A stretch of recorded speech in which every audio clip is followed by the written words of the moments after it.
क्या है कि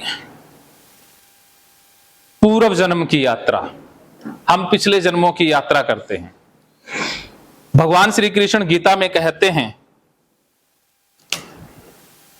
PLR, इसके अलग अलग फॉर्म है, वो डिस्कस करेंगे। तो क्या है इसकी इंपॉर्टेंस और क्या है इसके पीछे की रियलिटी और क्या है इसके टाइप, फिर हम टेक्निक के ऊपर बात करेंगे। तो भगवान श्री कृष्ण गीता में कहते हैं कि अर्जुन, तेरे और मेरे हजारों जन्म हो चुके हैं, तू जानता नहीं है, मैं जानता हूं, फर्क इतना ही है। हमारे हजारों जन्म हो चुके हैं, हम हजारों बार जन्मे हैं, हजारों बार मृत्यु को प्राप्त हुए हैं, हजारों बार आगे जन्मेंगे, मृत्यु को प्राप्त होंगे। ये क्रम चलता ही रहता है, लेकिन हमें पता नहीं है और ये बात हजम करना मुश्किल भी लगता है। और जो विज्ञान से संबंधित जो सज्जन बैठे हुए हैं वो इस बात पे एकदम से डिसएग्री करेंगे कि नहीं, इसके पीछे क्या साक्ष्य है, क्या सबूत है। तो हम सबूत भी आपको बताएंगे, साक्ष्य भी बताएंगे, सब कुछ होगा। तो आप बिना प्रश्न के साथ एक बार धैर्य से इसे सुन लें। जब महाभारत में भीष्म पितामह की जो मृत्यु सैया तैयार है, वो उसके ऊपर बाणों के ऊपर लेटे हुए हैं, तब अंत में कृष्ण से वार्ता होती है। तो भीष्म कहते हैं कि मैंने तो कभी किसी का बुरा नहीं किया, फिर मैं इन बाणों की सैया पर क्यों लेटा हुआ हूं, कितने दिन से? 9 दिन से, क्योंकि 9वें दिन भीष्म पितामह बाणों की सैया पर लेटते हैं या अर्जुन उन्हें लेटा देते हैं। तो 18वें दिन उनके प्राण निकलते हैं, तब श्री कृष्ण उनके पास होते हैं और भीष्म कहता है कि मुझे बताइए कृष्ण, ये कौन से जन्म का मेरा फल है? कृष्ण कहते हैं आप खुद देखो अपने जन्म। तो भीष्म कहते हैं मैंने 99 जन्म तो देख लिए हैं, मुझे कहीं भी इस तरह की कोई घटना याद नहीं आ रही है कि मैंने किसी का बुरा किया हो। तो भगवान श्री कृष्ण कहते हैं कि एक जन्म और पीछे जाइए, 100वें जन्म में जाइए, तब दिखाई देता है कि एक सांप है।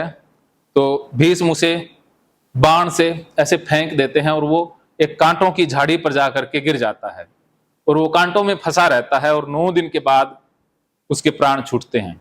तो कृष्ण बताते हैं कि 9 दिन तक आपने उस सांप को तड़फाया था, तो अब 9 दिन आप इस तरह से तड़फ रहे हो, ये उसी का परिणाम है। तो वो जानते ही उनके प्राण निकल जाते हैं। इसी प्रकार हमारी बहुत सारी समस्याएं वो हमारे पिछले जन्मों का भी परिणाम है। जैसे किसी को गले में दर्द है, दम घुटता रहता है, तो हो सकता है कि पिछले जन्म में उसकी मृत्यु गला दबने से, दम घुटने से हुई हो। ये कारण तलाशे जाते हैं। पास्ट लाइफ रिग्रेशन में जो आपकी वर्तमान समस्याएं हैं उनका संबंध पिछले जन्मों से देखा जाता है और एग्जैक्ट संबंध दिखते भी हैं। आपको जो समस्या है उसका जो कारण है पिछले जन्म में, उससे पिछले जन्म में मिल जाता है।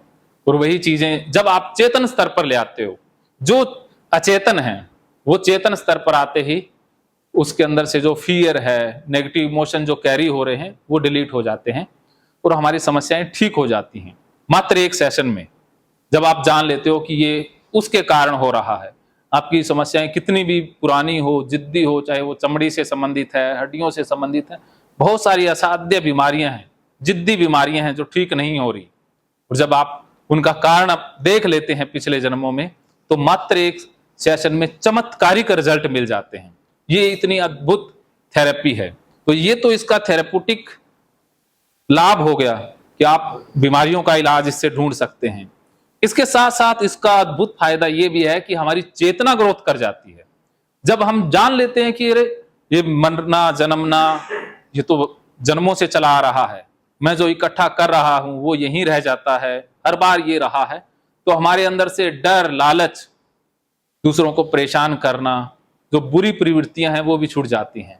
हमारे अंदर एक संतत्व का अनुभव प्राप्त होता है, अर्थात हमारी चेतना एकदम से हायर लेवल पर चली जाती है, उसमें ग्रोथ होती है।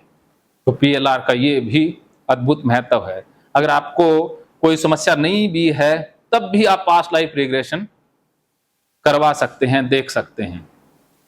तो ये पूरी तरह से एक तो कहते हैं ना, पैरासाइकोलॉजिकल चीज है, जिसके पीछे साक्ष्य बहुत से दिए भी गए हैं, कई बार नहीं भी मिलते। लेकिन हमें इस विवाद में नहीं फंसना है कि क्या पुनर्जन्म है या नहीं है, इस सवाल के ऊपर नहीं फोकस करना है। हमें इस बात पर फोकस करना है कि इसके माध्यम से हमारी समस्याओं का निवारण है, हमारी चेतना ग्रोथ कर रही है, इसलिए इसका महत्व है। तो आप बुद्धि से इस विषय को ना सोचें, इमोशन से, भाव से इस विषय पर चिंतन मनन करें, तो आपको जरूर चीजें प्राप्त होंगी। और पास्ट लाइफ हमें सपनों में भी कई बार दिखाई देती है, सपनों में भी बहुत सारी चीजें ऐसी दिखाई देती हैं, उसमें भी झलकियां मिलती हैं, वो कनेक्शन मिलते हैं। और कई बार डेजाबू इफेक्ट, कि डेजाबू इफेक्ट क्या होता है कि कई बार आप ऐसे स्थानों पर जाते हैं जहां पर जाने के बाद आपको लगता है कि अरे मैं पहले भी यहाँ आया हुआ हूँ, ये चीजें मैंने पहले देखी हैं। इसे डेजाबू प्रभाव या इफेक्ट बोला जाता है। तो वो भी पास्ट लाइफ का एक सिंबल है। बहुत से लोग बताते भी हैं, होता भी है, पुरानी जन्म में जाते हैं तो जो पुराने जन्म में घटनाएं हैं, बुरी घटनाएं हुई, वो पीछे चलती रहती हैं। जैसे पिछले जन्म में किसी की मृत्यु बताते हैं, मैं उदाहरण बता रहा हूँ कि यहाँ तलवार लगने से हुई तो यहाँ पर दर्द रहता है, तीव्र दर्द, उसके कारण हो सकती है। या एक लड़का था मेरे पास आया, तो उसको अपने माता पिता से संबंधित बहुत डर लग रहा था कि मेरे माता पिता को कुछ हो जाएगा, कुछ छोड़ता ही नहीं है। तो जब उसकी पास्ट लाइफ देखी तो वो बता रहा है कि वो अकेला है, जंगल में घूम रहा है, बहुत गरीब बस्ती में जा रहा है, वो वहाँ पर कुछ मांगता है तो उसे मछली खाने को दी जाती है, लेकिन वो अपने आसपास माता पिता को नहीं देख रहा है, उसको माता पिता कहीं दिखाई नहीं देते हैं, वो अकेला ही देखता है अपने जीवन में। तो उस जीवन में उसने देखा कि वो अकेला है, माता पिता नहीं है। तो अगले जन्म में उसको डर आ गया कि कहीं मेरे माता पिता चले ना जाए, छोड़ ना जाए, इसलिए उसके मन में माता पिता से बिछड़ने का डर सताता रहता है, क्योंकि पिछले जन्म में उसे माता पिता मिले नहीं, उनका प्यार नहीं मिला। तो इस तरह से कनेक्शन देखा जाता है। और आत्मा जो चेतना के स्तर हैं वो आगे आगे बढ़ती रहती हैं, तो एक शरीर दूसरा शरीर, फिर इस तरह से उसका प्रोसेस चलता रहता है। तो हम अभी शरीरी अवस्था में हैं, उसके बाद अशरीरी अवस्था, वो समय कुछ भी हो सकता है।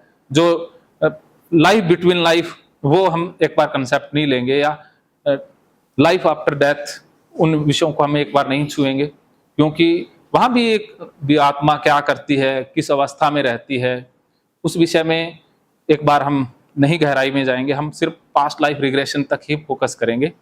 और एक नियर डेथ एक्सपीरियंस होते हैं, उससे भी पास्ट लाइफ की सार्थकता पता चलती है कि नियर डेथ एक्सपीरियंस क्या होते हैं, कि जो मेडिकल फील्ड से संबंधित है वो बता सकते हैं कि बहुत से डॉक्टर जो हृदय रोग विशेषज्ञ हैं, जब वो इलाज कर रहे होते हैं तो कुछ लोग उन्हें बताते हैं कि डॉक्टर साहब जब आप इलाज कर रहे थे तो मैं ऊपर से देख रही थी कि आप जोर जोर से पंपिंग कर रहे हैं, आप नर्स को ये बोल रहे हैं, आप ये दवा लिख रहे हैं, मेरी सिचुएशन के बारे में आप घर वालों को बता रहे हैं, और मैंने ये सब कुछ देखा। और वो डॉक्टर्स को बताती भी हैं। फिर वो जीवन वापस आ जाता है तो फिर वो सारे अनुभव याद रहते हैं। जैसे कुछ लोग कहते हैं ना कि हम कुछ देर के लिए मर गए फिर वापस जिंदा हो गए, तो 10, 15, 20 मिनट कहाँ रहे। जो साइकेट्रिस्ट या डॉक्टर वो कह सकते हैं केमिकल लोचा है, कि ब्रेन के अंदर ऑक्सीजन की सप्लाई कम हो गई थी, इसके कारण ऐसे अनुभव प्राप्त होते हैं। लेकिन हम उस विषय पर नहीं जाएंगे, हम रियलिटी वाले विषय पर ही जाएंगे। तो हाँ, दो चीजें जी, एक तो पास्ट लाइफ में ले जाने का तरीका, हाँ, और दूसरा फिर उसकी प्रोग्रामिंग कैसे करनी। हाँ, वो अभी अब करेंगे, हम लेके जाएंगे, डेमो करेंगे, तो प्रोग्रामिंग भी होगा, सब कुछ होगा। मैं एक बार इसकी भूमिका बता रहा हूँ। तो नियर डेथ एक्सपीरियंस भी इस बात को साबित करते हैं, क्योंकि जब उन्होंने देखा कि आत्मा एकदम मुक्त हो गई है, वो किसी देवदूत से मिल रहे हैं, उन्हें कोई संत या कुछ भी जो है तो वो बताते हैं कि अभी तेरा समय नहीं आया है, तुझे वापस जाना होगा, तो एकदम से वो शरीर में वापस आ जाते हैं। उनका इस तरह के वो बताते हैं, और उन्हें बहुत खुशी, एक लाइट दिखाई देती है, एक प्रकाश, एक ज्योति, एक ऊर्जा, या किसी के दर्शन होते हैं।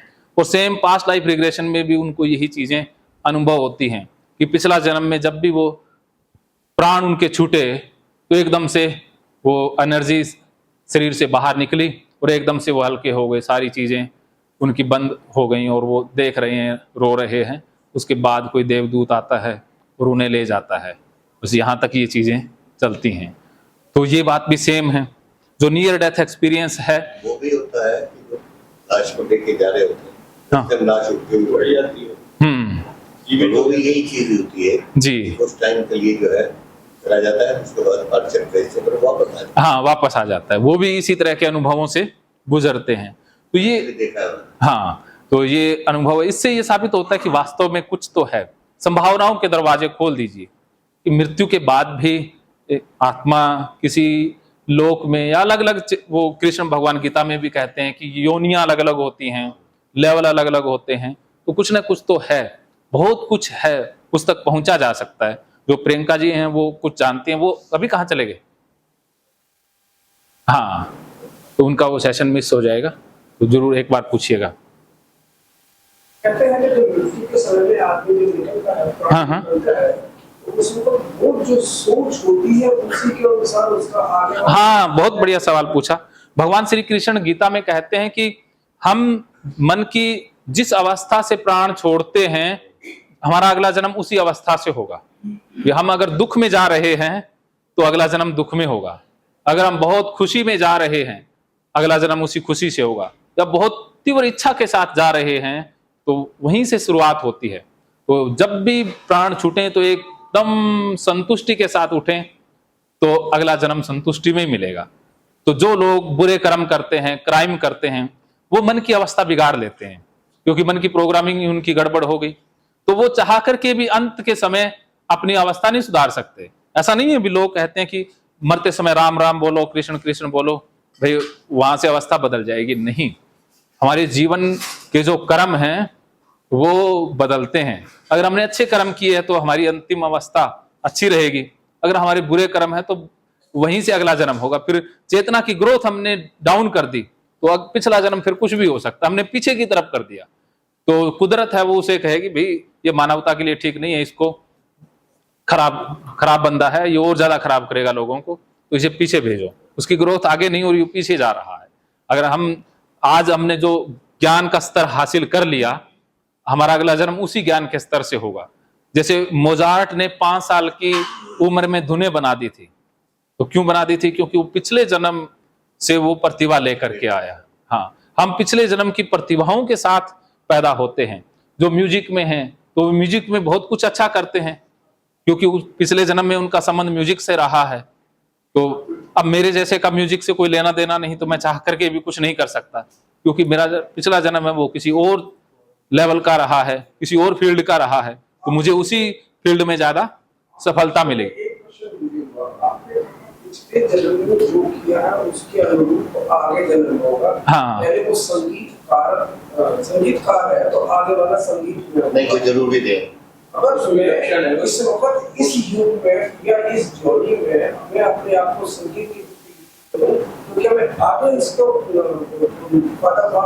देखो, इसमें ना संभावनाएं हैं, एग्जैक्टता या निश्चितता नहीं है, ये संभावनाओं का विषय है। तो इसलिए एग्जैक्ट तो नहीं कहा जाएगा, लेकिन जो चीजें हैं ना वो सेम ही रहती हैं। आत्मा ने जो ग्रोथ कर ली वो ग्रोथ जाती है। जैसे किसी ने खेल के क्षेत्र में ग्रोथ कर ली तो उसका जन्म खेल के क्षेत्र के इर्द गिर्द रहता है। वो जैसे आइंस्टीन है, वैज्ञानिक हैं, तो पिछले जन्मों में कुछ न कुछ आविष्कारक वैज्ञानिक रहे होते हैं। और कहा जाता है कि गैलीलियो ने एक दूरबीन बनाई थी जिससे पता चला कि ये धरती गोल है। हाँ, तो हाँ, वो गोल है, उसको देखने के लिए, और हाँ देखने के लिए। और एक पोप था, उसने सजा दे दी थी कि ये तो भाई हमारी बाइबल के खिलाफ है, तो उसको मृत्यु दंड मिला।